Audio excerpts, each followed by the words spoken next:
Hello everyone, आप सब कैसे हैं? मैं उम्मीद करता हूं कि बहुत अच्छे होंगे और अपनी पढ़ाई को बहुत अच्छे से कर रहे होंगे। मैं Akash Kumar Bhadana ICT virtual classroom में आपका बहुत बहुत स्वागत करता हूं मेरे प्यारे बच्चों। जैसा आपको पता है मेरे प्यारे बच्चों, बेसिकली 10th क्लास है हमारी और 10th क्लास में हम लोग देख रहे हैं भारत और समकालीन विश्व सेकंड। उसी का सेकंड यूनिट हमारा चल रहा था, भारत में राष्ट्रवाद। तो हम लोग देख रहे थे सविनय अवज्ञा आंदोलन कि कैसे नागपुर अधिवेशन से शुरू हुआ था दिसंबर 1920 से, क्लियर है, और कैसे जो आपके क्षेत्रीय प्रधान के जो आंदोलन हो रहे थे कैसे उसमें समाहित हुए। फिर हमने बागान में काम करने वाले मजदूरों की स्थिति को देखा कि उन लोगों ने स्वराज का मतलब क्या निकाला जो महात्मा गांधी ने कहा था। इन सभी को हम लोगों ने इसके अंतर्गत आपका बात भी की थी और एक एक करके हम लोगों ने उनको बहुत अच्छे से आपका देख लिया था। क्लियर है मेरे प्यारे बच्चों? तो इन सभी को हम लोग गौर करके एक एक करके अच्छे से इनको देखेंगे, इन पर हम लोग बात भी करेंगे। चलिए, तो मेरे प्यारे बच्चों पहले हम चलते हैं सीधा डिजिटल बोर्ड पर। चलिए, कह रहे हैं कि बागानों में स्वरोजगार स्वराज का मीनिंग को आप देख चुके हैं। कल हमने सबसे पहले ये पढ़ लिया था कि कैसे अवध आपका किसान सभा का गठन हुआ। अवध किसान सभा को कैसे गठित किया गया, जवाहरलाल नेहरू और आपके सन्यासी बाबा रामचंद्र ने कैसे उसका गठन किया, ठीक है, कैसे मजदूरों को जबरदस्ती वहां रखा गया। इन सभी को हम लोग इस चैप्टर में आपका कल तक हम लोग देख चुके थे। थोड़ा आगे बढ़ेंगे, जहां तक हम लोग इसमें देख चुके थे इससे आगे। अब कह रहे थे कि जो बागान मागालिक जो आपके मजदूरों को जबरन काम करा रहे थे, जब सविनय अवज्ञा आंदोलन शुरू हुआ तो सविनय अवज्ञा आंदोलन में बागानों में काम करने वाले मजदूर वहां से भाग गए। जब भाग निकले तो हड़ताल हो रखी थी आपके ट्रिमर की, परिवहन की, ट्रेन की। तो जहां उन्हें अपने घर जाना था वो लोग वहां पहुंच नहीं पाए। क्या हुआ? उस जगह पर वो पहुंच नहीं पाए और वो फंस गए। कैसा हुआ? फंस गए। द्वारा पुलिस ने उनको पकड़ा, बहुत पीटा और उनको जबरदस्ती द्वारा उसी काम पर आपका लगा दिया गया। कह रहे हैं कि इन स्थानीय आंदोलन की अपेक्षा दृष्टियों में कांग्रेस के कार्यक्रम को परिभाषित नहीं किया गया था। कह रहे जो लोकल आंदोलन हो रहे थे इनका क्या होगा, इनकी क्या दृष्टि होगी, कांग्रेस में इसको किसी तरह से परिभाषित नहीं किया गया। उन्हें तो स्वराज शब्द का अपने हिसाब से अर्थ निकाल लिया और उन्हें ऐसे युग का द्योतक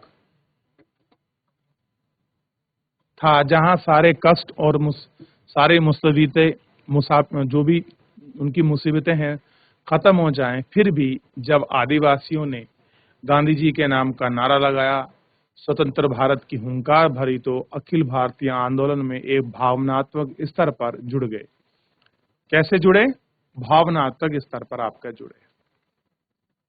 जब वे महात्मा गांधी के नाम लेकर काम कर रहे थे तो या अपने आंदोलन के कांग्रेस के आंदोलन का जोड़कर खड़े हुए, तो वास्तव में एक ऐसे आंदोलन का अंग बन गया जो उनके इलाके तक आपका सीमित ही नहीं था।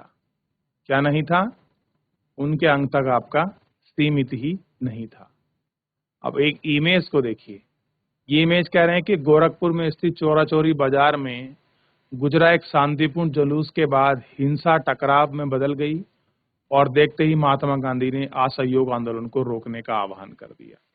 5 फरवरी की बात है, 1922 को आप लोग देखेंगे। देखिए, चौरा चौरी कांड है, गोरखपुर में जगह पड़ती है, वहां पर ये ऐसा नरसंहार हुआ था। देखिए कैसे स्थिति आपकी, लोग अलग पड़े हैं, कैसे मारकाट हुई थी, आप इसको देख सकते हैं। देख लिया? आगे बढ़ते हैं थोड़ा सा और इसको गौर करके देखते हैं। अब जैसे ही आंदोलन समाप्त हुआ, अब चलेगा सविनय अवज्ञा आंदोलन की ओर। यानी कि अब क्या हुआ कि फरवरी 1922 में महात्मा गांधी ने असहयोग आंदोलन को वापस ले लिया। कारण आप जानते हैं कि गोरखपुर में चौरा चौरी जो कांड हुआ था, जिसमें क्या हुआ, एक शांतिपूर्ण जुलूस ने भीड़ पर गोली चला दी।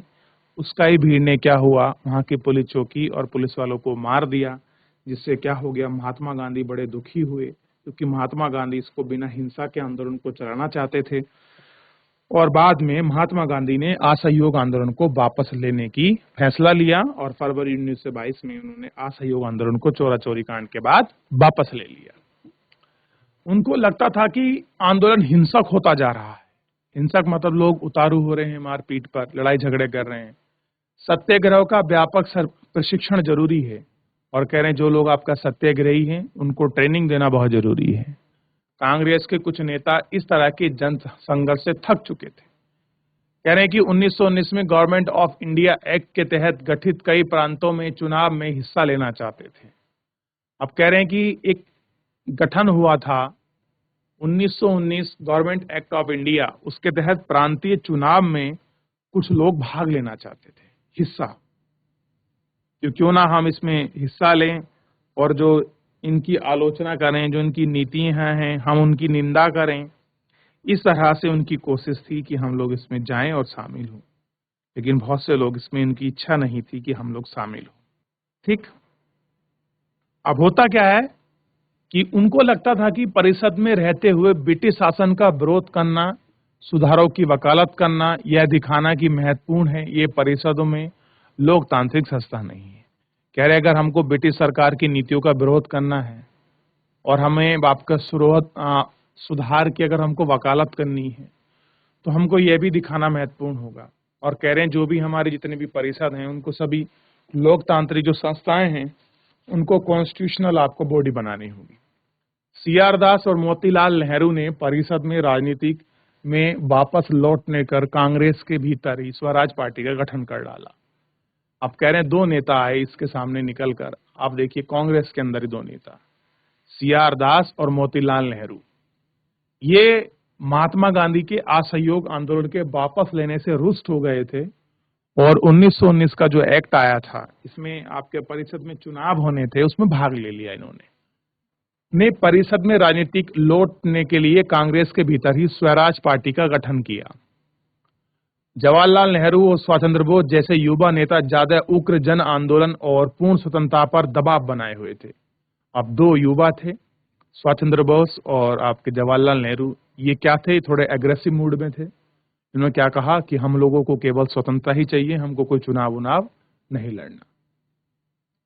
कह रहे हैं कि अंतरिम बहस और असहमति का माहौल दो ऐसे तत्व थे जिन्होंने 20 के दशक में आखिरकार भारतीय राजनीति की एक रूपरेखा फिर एक बार बदल दी। यह पहला कारक था जब विश्वव्यापी आर्थिक मंदी का असर था। 1926 से कृषि उत्पाद में कीमतें गिरने लगी। 1930 के बाद पूरी तरह से धराशायी हो गई। कृषि उत्पाद की गिरी और निर्यात कम हुआ तो किसानों की उपज बेचना और लगान चुकाना भारी हो गया। जब आपके मूल्य भी गिरने लगते हैं तो किसान कहां से अपना उपज चुकाएगा, कहां से अपना टैक्स चुकाएगा। 1930 तक ग्रामीण इलाकों में भारी उथल पुथल गुजरने लगी। अब हुआ क्या, 1930 में भारी उथल पुथल जो है इस समय आपको देखने के लिए मिलेगी, क्योंकि अलग है इस समय। चलिए, इसी पृष्ठभूमि में ब्रिटेन ने एक नई टोरी सरकार में सर साइमन के नेतृत्व में एक संवैधानिक आयोग का गठन कर दिया। क्या कर दिया बच्चों, उन्होंने एक आपका संवैधानिक संस्था बनाई और सर साइमन के नेतृत्व में एक वैधानिक आयोग का गठन किया। राष्ट्रवादी आंदोलन के जवाब में गठित किया गया इस आयोग में संवैधानिक व्यवस्था की कार्यशैली का अध्ययन करना था कि आयोग का क्या जिम्मेदारी थी कि भारत में कैसे संवैधानिक व्यवस्था बने, इसके लिए क्या कार्यशैली हो, इसका उन लोगों को स्टडी करनी थी और उसके बारे में उनको सुझाव यानी कि कुछ राय, कुछ पॉइंट्स उनको देने थे। इसलिए आयोग ने एक भारतीय सदस्य नहीं थे, सारे अंग्रेज थे। अब कह रहे हैं जब भारतीयों के लिए कानून बनना है, सब कुछ बनना है और तुमने भारतीयों को ही शामिल नहीं किया है तो इस आयोग का मतलब क्या बनता है। तो सारे सदस्य भारतीय नहीं थे बल्कि क्या थे, सारे अंग्रेज थे। इसी बात को लेकर क्या हो गया, साइमन कमीशन का भारत में विरोध हो गया। क्या हुआ, साइमन कमीशन का विरोध। कह रहे हैं कि 1928 में जब साइमन कमीशन भारत पहुंचा, कब पहुंचा, 1928 में, तो उसका स्वागत साइमन कमीशन वापस जाओ, साइमन गो बैक के नारे लगाए। कह रहे हैं कि कांग्रेस और मुस्लिम लीग सभी पार्टियों ने प्रदर्शन में हिस्सा लिया।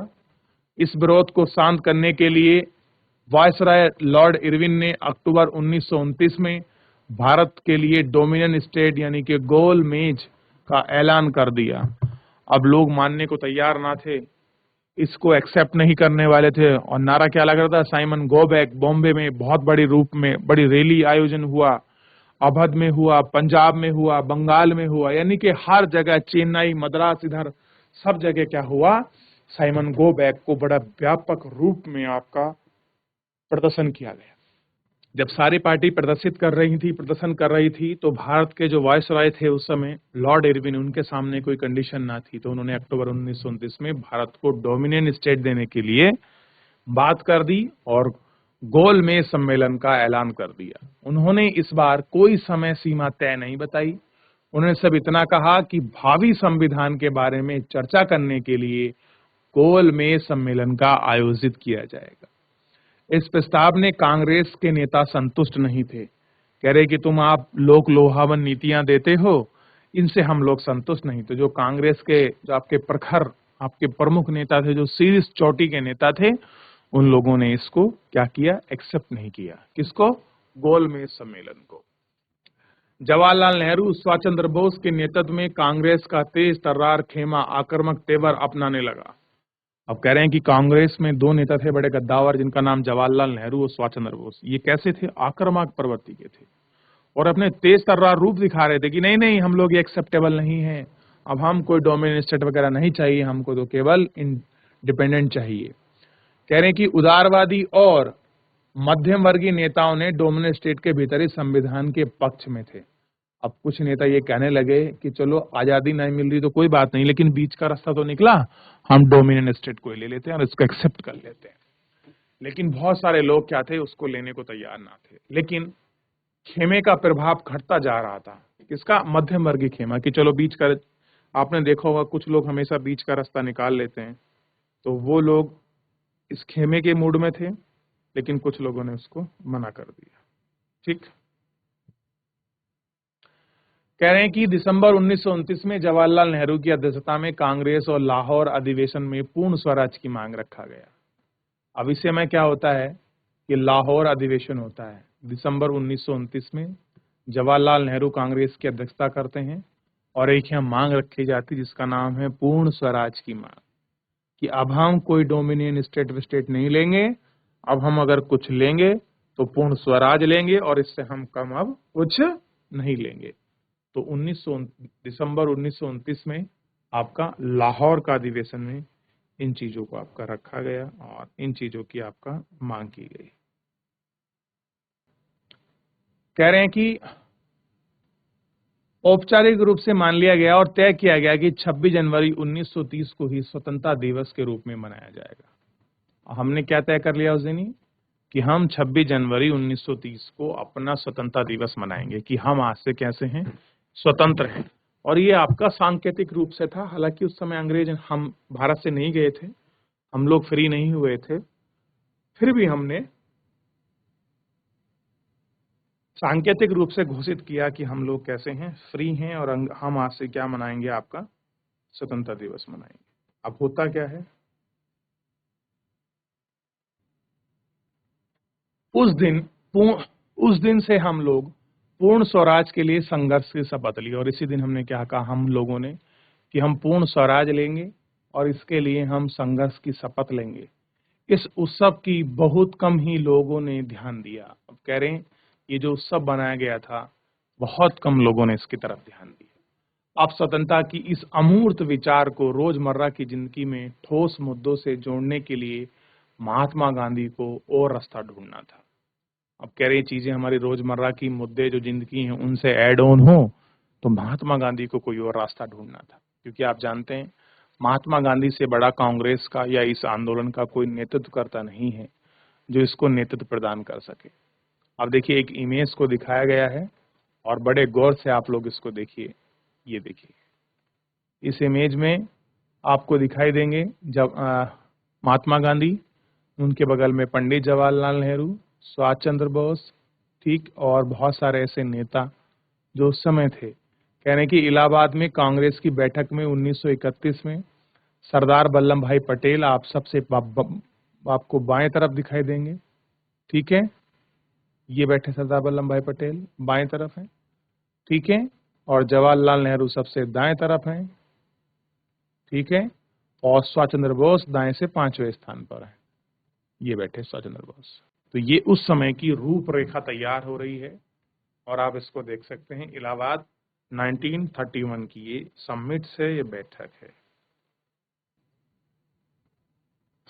कह रहे हैं कि स्वतंत्रता दिवस की शपथ 26 जनवरी 1930 की हुई। हमारा विश्वास है कि किसी भी समाज में किसी तरह भारतीय जनता का एक आहरणीय अधिकार है, उन्हें आज़ादी मिले और अपनी मेहनत के फल पर मिले, जीवन की सभी आवश्यकता पूरी हो, जिसमें उन्हें आगे बढ़ के आपके परिपूर्ण अवसर मिले। हमारे यहाँ विश्वास है कि यदि कोई भी सरकार अपनी जनता को इन अधिकारों से वंचित रखता है, तो दबाव डालता है, तो जनता सरकार के बदले या उसे मसलूम समाप्त करने का अधिकार रखती है। भारत में ब्रिटानिया सरकार ने ना तो केवल भारतीय जनता की स्वतंत्रता से चिंतित थी, बल्कि उनके जनता का शोषण भी किया। देश को आर्थिक, राजनीतिक, सांस्कृतिक, आध्यात्मिक स्तर पर नष्ट कर दिया। इसलिए हमारा विश्वास है कि भारत को अनिवार्य रूप से ब्रिटेन के सभी संबंधों को समाप्त करके पूर्ण स्वराज प्राप्त करना चाहिए, यानी कि हर तरीके का संबंध समाप्त हो जाए। और कैसे हूँ हम लोग आपके पूर्ण स्वराज में पूर्ण स्वराज हमको मिले, ये हमने डिसाइड किया था दिसंबर 1929 में 1929 में लाहौर अधिवेशन में। और तभी से हम 26 जनवरी 1930 को हमने पहला अपना स्वतंत्रता दिवस भी मनाया था। चलिए, अब इसके बाद शुरू होती है नमक यात्रा, और नमक यात्रा के साथ शुरू होगा सविनय अवज्ञा आंदोलन। बड़ा महत्वपूर्ण है, गौर करके याद रखिएगा और नजर रखिएगा कि सविनय अवज्ञा आंदोलन क्या होता है, ठीक।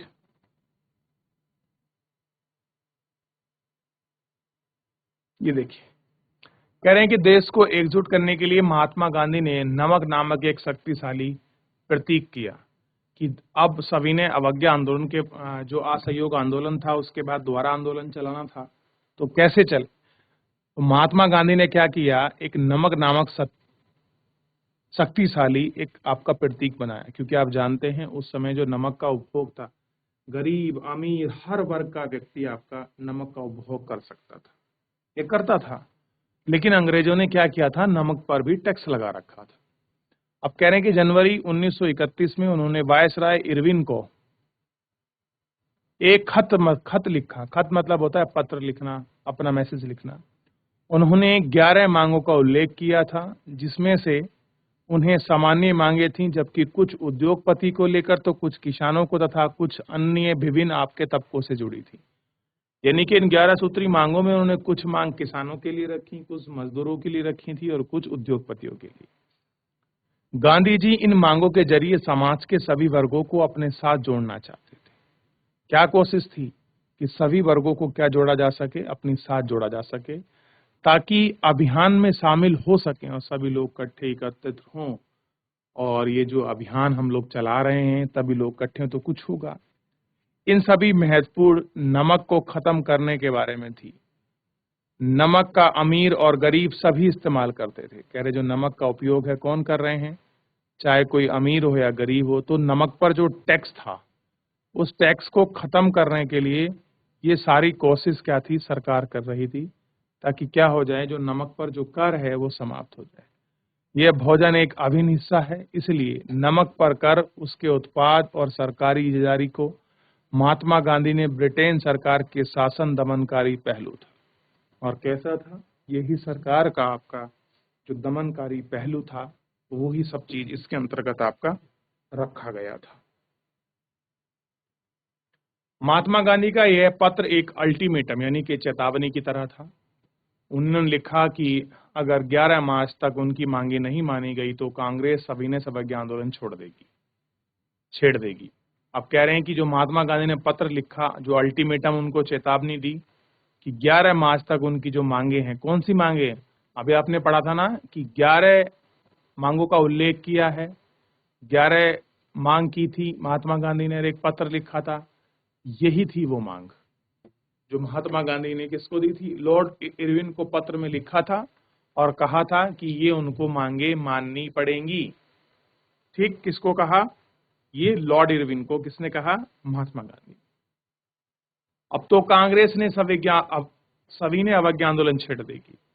इरविन झुकने को तैयार न थे, फलस्वरूप महात्मा गांधी ने 18 विश्वास वॉलंटियरों का मतलब होता है जो उनके अनुयायी हैं, जो उनके फॉलोवर के साथ उन्होंने अपनी यात्रा शुरू कर दी। यह यात्रा साबरमती गांधी जी के आश्रम से 240 किलोमीटर दूर डांडी नामक गुजरात के एक तटवीय कस्बे में जाकर खत्म होनी थी। कहां से शुरू हुई? महात्मा गांधी के अपने साबरमती आश्रम से। ठीक है, और खत्म कहां होनी थी? ये खत्म होनी थी आपका गुजरात का एक क्षेत्र था दूर, डांडी नामक स्थान, जहां पर नमक बनता था, और वहां जाकर ये यात्रा समाप्त होनी थी। तो इस यात्रा में गांधी जी के 78 आपके वॉलेंटियर थे, 78।